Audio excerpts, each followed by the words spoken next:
कवितार विराम नवा टे शुणा आज प्रकृति जो अतिथि आम समस्ते निजर सबुदिन देखा आम अतिथि देवेंद्र नाथ राउत महोदय जी अलका आश्रम आवाहक आम साहित्य संस्कृति सहित आम स्वाधीनता संग्राम स्मृति की जे साउंडुंट जगतसिंहपुर जिले में एवं पाणी पर्व माँ शाला शाला दशमी ठारू पाणी आम जगतसिंहपुर साई जहाँ अवदान पाई पाणी पर्व आरंभ कर अनुरोध करी मंचर समय समय देखिए आपणकर पाणी आम कविता बहुत अच्छे तेणुक भावुँ सार आम आलोचना को निष्पत्ति कलु आम मध्याह्न भोजन पर किसी बसा जदि किसी कविता बंचला व्यस्त हवानी गोटे घंटा दरकार आसिक बसवा 4टा गले किसी असुविधा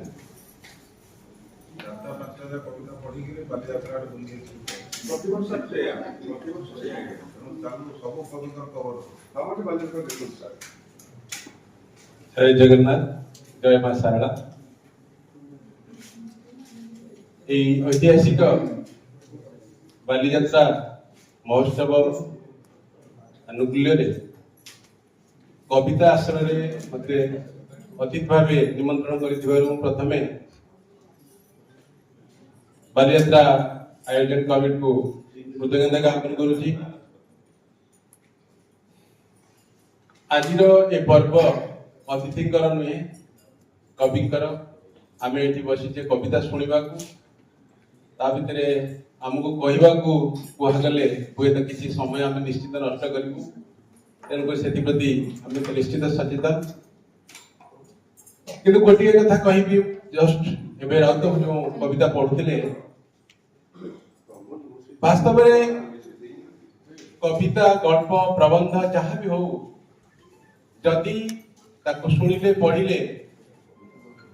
मन भितर गोटे उद्वेलन सृष्टि न हुए ताहले से लेखार सार्थकता न था। जेमिति कि मधुबाबू मात्र 8टी कविता लिखि कालजयी कवि भावे सर्वदा पूज्य ही रहिबे। आज मध्य मोर मन होता राउत बाबूंकर से मधुबाबूंकर भावना ता भितर अच्छी एवं एप्रति समर्पित भाव कार्य चली ओडिया भाषा को ओडिशा रे सरकारी भाषा करने एक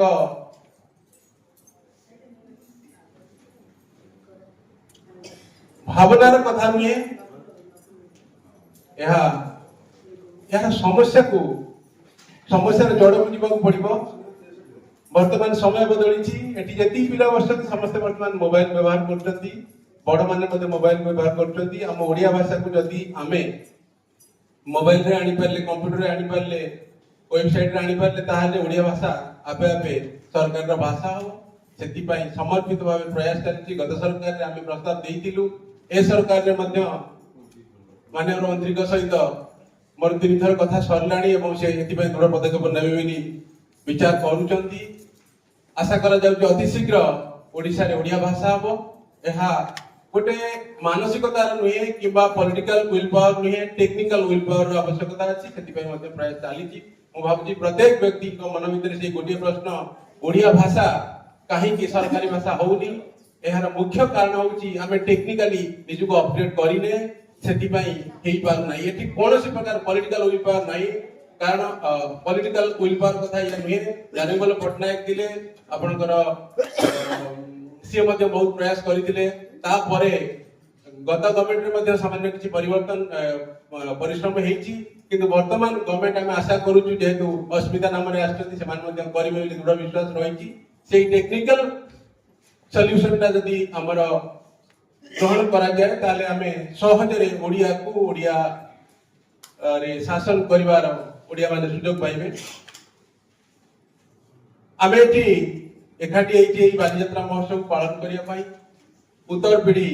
बालीजात्रा को आमे भी बालीजात्रा जानतु एबे पिला माने जानुचंती बालीजात्रा बाली साधारणतः जो जो जगह बालीजात्रा होती सब सेठी विस्तीर्ण बालुका प्रांतर समुद्र हो नदी हो यही पठारे बाली पठारे ही यात्रा हुए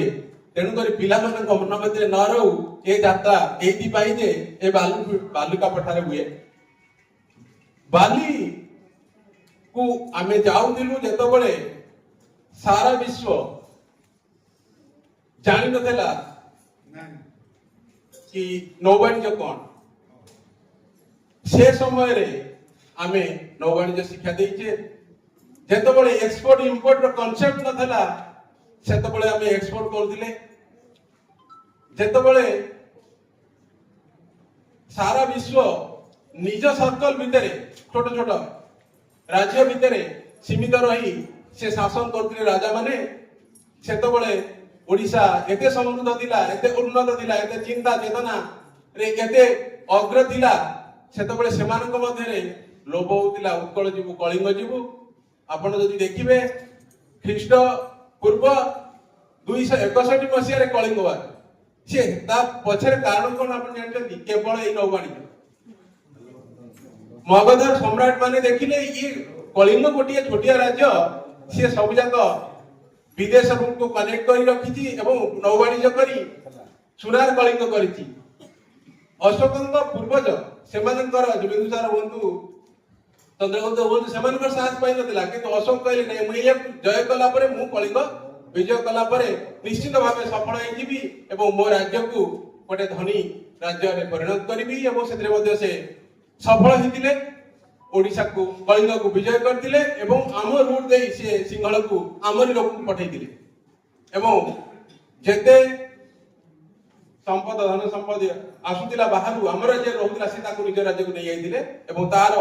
ताको परवर्ती समय रे 24 वर्षर युवक सम्राट खारबल प्रतिहत करथिले मगध विजय करथिले एवं समस्त संपद को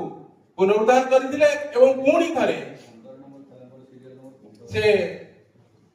हमर जो नौवाणिज्य को पुनः प्रतिष्ठा करथिले यह थिला आम ओडिया मानकर गोटे बड़ विजय किंतु वर्तमान समय रे एटा तो राजनीतिक बा कोनोसी एटा कवि सम्मेलन एटा कहबा नहीं आपण माने भी कहंतु एबे आपण माने भी लेखंतु जेहेतु लेखुचंती आपण माने लेखंतु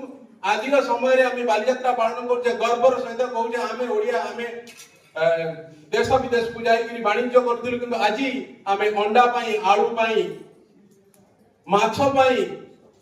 कुकुड़ा पाई डाली पाई तेल पाई आम ऊपर निर्भर करने आमे पड़ोसी राज्य ऊपर निर्भर करछे जदि से बंद करजंती आमे कहूछे आजी बंगलार आलू न मिलले मु यूपी रा आलू नेबी यूपी आलू भलो ना बंगला आलू भलो केते दुखद कथा ओडिसा आलू गला कुआडे जो जाति तार जेतबले अन्य जाति सभ्यतार बहुत दूर थिला से एक्सपोर्ट करि पारथिला सारा विश्व को आजी आम पाखरे आमे खाइबा पाई आमे कोन करूछे अन्य मानक ठारू किणी खाऊचे किंतु एथि प्रति हमको सचेतन होगा पड़िबो हमर लेखक कुल एथि प्रति कलम चलेया पड़िबो प्रश्न पचारिया पड़िबो काहे की गोटिए चासी परिवार रो पिला माने चाष को आज घृणा करूचंती बा ग्रहण करि पार नांदी आज आमे काहे की खाद्य रे स्वावलंबी ही पारने आमे व्यापार वाणिज्य काहे करि पारने चाकरी पछरे काहे की पड़ी जाए ए विषय रे ए सचेतनता सृष्टि करिया पे आपण मानकर ताहाले एई बाली यात्रा महोत्सव जो महासमारोह रे पालन करा जाउची तार सार्थकता आसीबो आपण माने कलम धरंतु आपण माने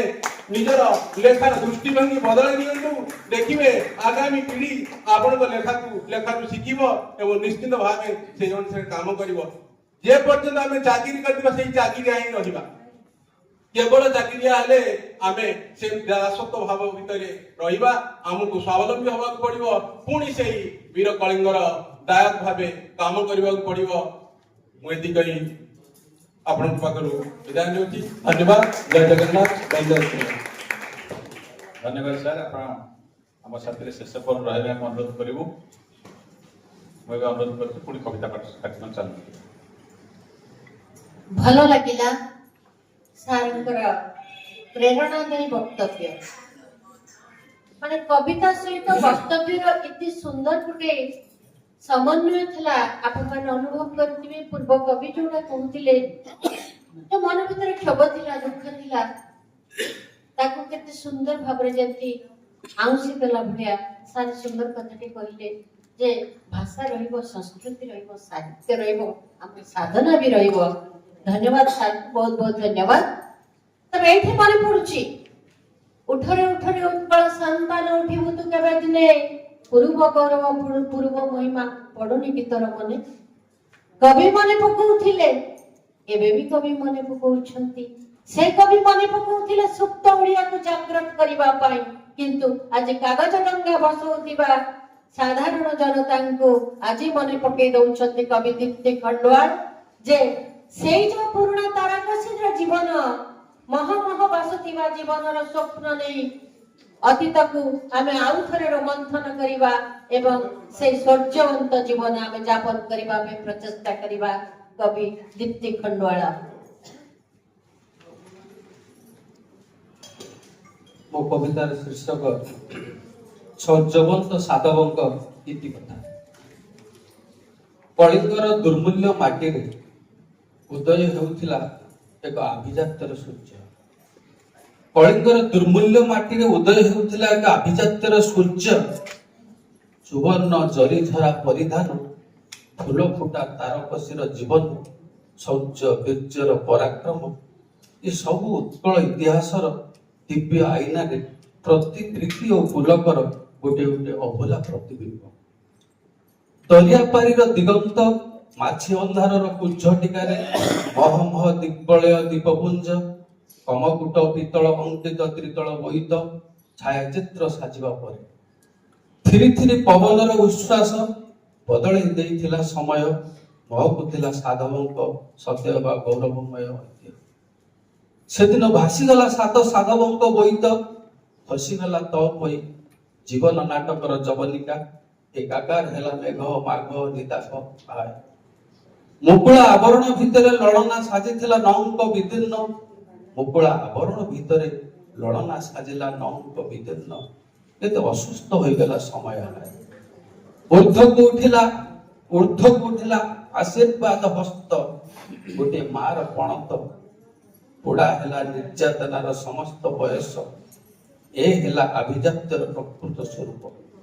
ଏ ବରଣ୍ୟ ପୁରୁଷ, ତୁମେ ଇତିହାସ ଆକାଶରେ ଉଜ୍ଜ୍ୱଳ ନକ୍ଷତ୍ର, ତୁମେ ଚିର ନମସ୍ୟ, ତୁମେ ଚିର ନମସ୍ୟ। ଧନ୍ୟବାଦ କବି।